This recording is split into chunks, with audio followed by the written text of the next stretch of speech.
How's it going, guys? My name is Zach with the Movie Castle, and today I'm really excited because I found something pretty cool at the store, and that is this Leatherface Toony Terrors figure. The Toony Terrors line, a lot of people describe it as what if classic horror movie characters were in an episode of Scooby-Doo. So they're cartoony and the designs are pretty lively, but it still is creepy just because that's that Scooby-Doo nature for you. And I have to say, this line has caught my attention. A few years ago, my cousin gave me the Toony Terrors pinhead for Christmas, and I thought, okay, he's cool. Maybe I should pick up a few more of these. I try not to be the collector that goes too big and too over the top. Like, I really don't have too many pops or anything like that. But I think these Toony Terror figures, I should get a few of them. I really do like them. And this one really kind of swayed me over because Leatherface is one of my favorite characters. The Texas Chain Saw Massacre is one of my favorite movies. And this figure just looks super, super cool. So without further ado, let's crack this thing open. I'll show you the figure, I'll show you the box, I'll do a little bit of an unboxing. But to do that, we have to switch to the close-up camera. Alright, here we are inside the castle, taking a closer look at the Toony Terrors Leatherface. And let's bring it closer to the camera. We get to see the Toony Terrors and the Texas Chain Saw Massacre logos. And they're like pulled on this sheet stretched across the front porch of the chainsaw house. And we get to see the 50th anniversary logo there. That's really cool. Love him with the sun behind him. 17 plus.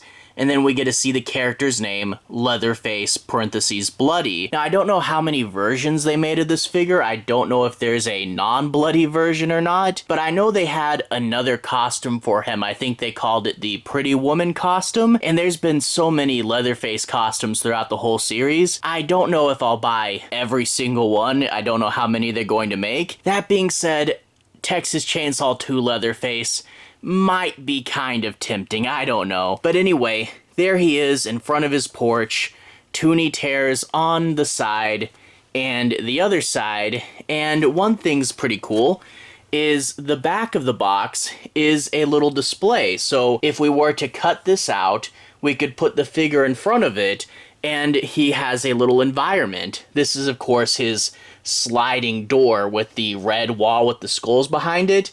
That's pretty cool. And up top is the Toony Terrors. Bring the fun of Saturday morning cartoons to your horror collection with these adorable little creeps. Alright, and the bottom we get the barcode, the NECA logo, real toys, and a bunch of credits. Now let's go ahead and crack this open. I'm going to open him, but I try not to disturb the box any more than I have to. I try to preserve things, even though I do want him out of the box and sitting on my shelf. So let's see if I can crack this open gently.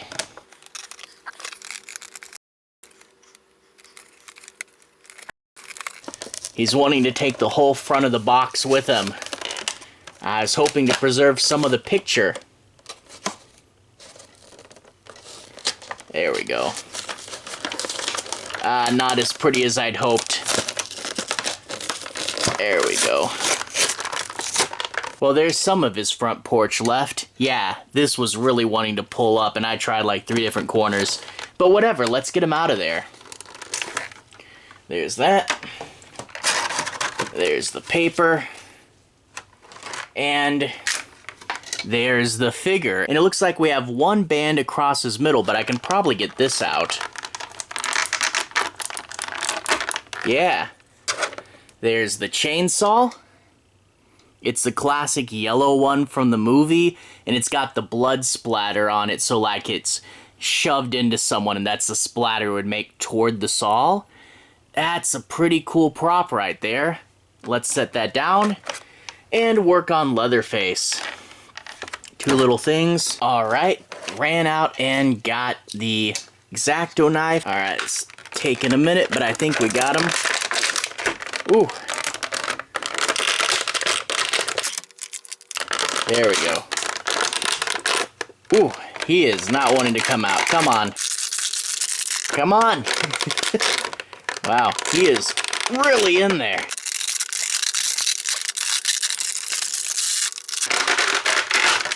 That took embarrassingly long. Oh, man. Alright, though, here he is outside of the box, Leatherface. And I have to say, pretty cool sculpt here. I like his pose where he's kind of hunched down, ready to leap forward. He's got his arms there, and it looks like the arms bend this way and this way. And does the head have any? Oh, the head goes like this. That's pretty cool. And the other arm, gotta gently loosen these. And I bet the legs are stationary. So there he is. We got some cool details like the little bone wristband. I didn't even notice that he wore that. And we got his tie and the blood splatter on his apron. And it's even tied up back here. That's pretty cool.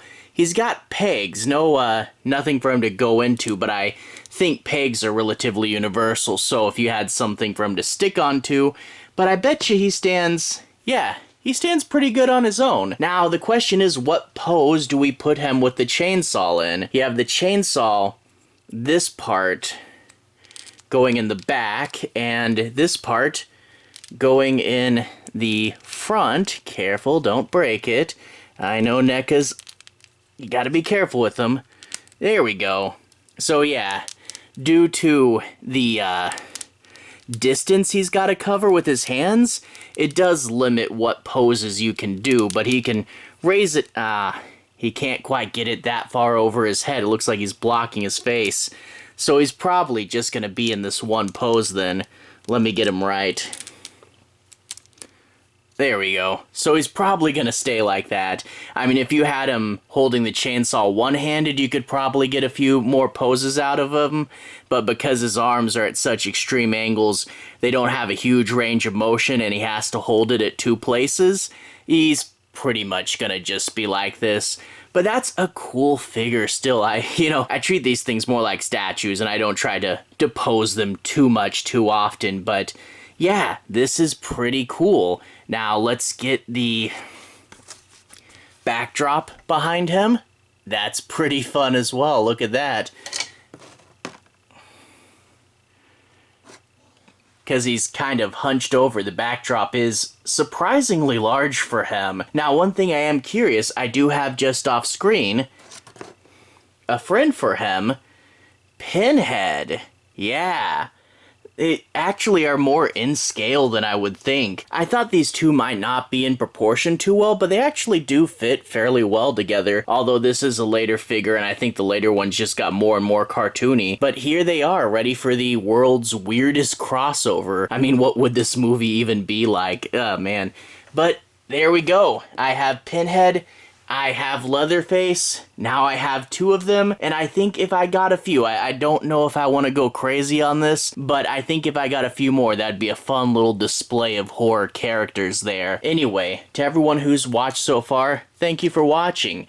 To everyone who's liked and subscribed, thank you. You really are helping the channel out. I'll leave a relevant playlist on the bottom. This should be my Toys and Games playlist where you can see me unbox a bunch of other cool stuff. Anyway, have a good day. See you guys again very, very soon. Relevant playlist on the bottom. Have a good day now.